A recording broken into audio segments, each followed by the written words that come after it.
Let me ask you right now, if you had an emergency or something bad happened to you or you needed someone to talk to, who could you call right now that would pick up the phone and come right away?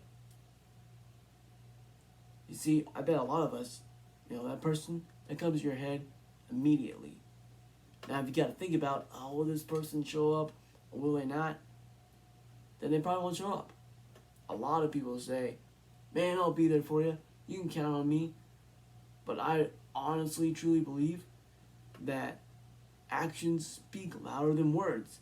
You can say all the crap you want about you're going to be there, you're going to show up when I need you to show up, but don't believe it until they actually do it, man. Because people will say it all the time, and they mean well, but it's like we all have our own crap going on, so we get caught up in life, and so when that person that needs us thinks that they can count on us, a lot of times, maybe you can't count on that person. That's why there's that select few of friends or family members that you can count on 24/7, no matter what. You call them, boom, they're there. I learned this a lot by being in and out of hospitals, and my family is what really got me through it. My mom and dad obviously were there for me 24/7, whether I got pneumonia, bronchitis, my esophagus closed up, having scoliosis, my back surgery to fix my scoliosis. They were always there for me every step of the way, either to calm me down when I was like really anxious and nervous. I mean, when I found out I had any of those pneumonia or bronchitis, or when I found out I'd had to have this major back fusion surgery, they were there for me to console me and to tell me everything was going to be okay. Now they were also there for me when I was being an asshole and I just didn't want to be there.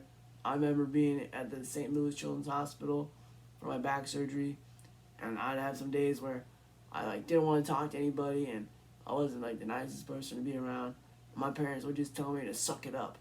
This is your situation. You got to get through it, and this is just your life, and we're going to be here for you every step of the way, but you just got to suck it up and deal with the situation that you're in right now. And my siblings, they've always been there for me. My sister Jess and Michaela, when I was in the hospital in St. Louis at 18 years old, they would FaceTime me and try to take my mind off things by telling me more about what they've been up to, or just stuff that I like to talk about. They would try to get me to cheer up and see how I was doing. And they'd call me several times a week. And my best friend, my twin brother Wes, he'd call me every night when I was in the hospital, when I was in St. Louis. He's all the way back in Nebraska, and I'm in St. Louis, and it really had this big effect on both of us. We're both seniors in high school, not knowing what we're going to do with our lives after high school. But here we are. We both got to grow up quick because of the situation we're put in. And Wes had to live on his own a little bit during a senior year of high school. My parents had to focus a lot of their attention on me, helping me get through my back surgery. But Wes, he was always there to cheer me up and try to get me through this back surgery and let me know that everything's going to be okay. But, you just got to fight through it like you've always had, Wyatt. And I would have a couple friends, text me or call me or FaceTime me, but they weren't in that fight with me every single day like my family was. And that's the thing, is that you're going to have probably less than 10, maybe less than 5 people really be there for you 24/7, going through that adversity with you every single day. A lot of people want to be there for you, but they want to be there for you maybe a couple hours in a day or a couple times a week. They don't want to have to see you go through that pain that you're going through and fight through that adversity every single day. And that little small group of friends and family that will sacrifice and be there for you, even though it's hard to watch you go through that, they're always going to be there for you right by your side, going through that adversity with you every day. It's like a fire. You watch a fire go up in flames, it just gets bigger and bigger. Well, sometimes in life, when we face adversity, it just gets bigger and bigger and bigger. And a lot of us are spectators. We stand on the sidelines and we watch the fire just go up in flames as that person struggles. Because we don't really want to get in there with them because it seems like a lot.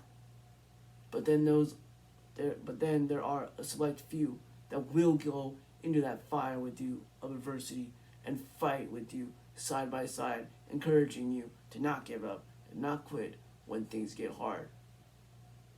So think about who you would be there for when they really need you. Are you going to be a spectator on the sidelines watching their fire go up in flames? Or are you going to get that call and go into that and be there right away and go into that fire with them and fight with them side by side through that adversity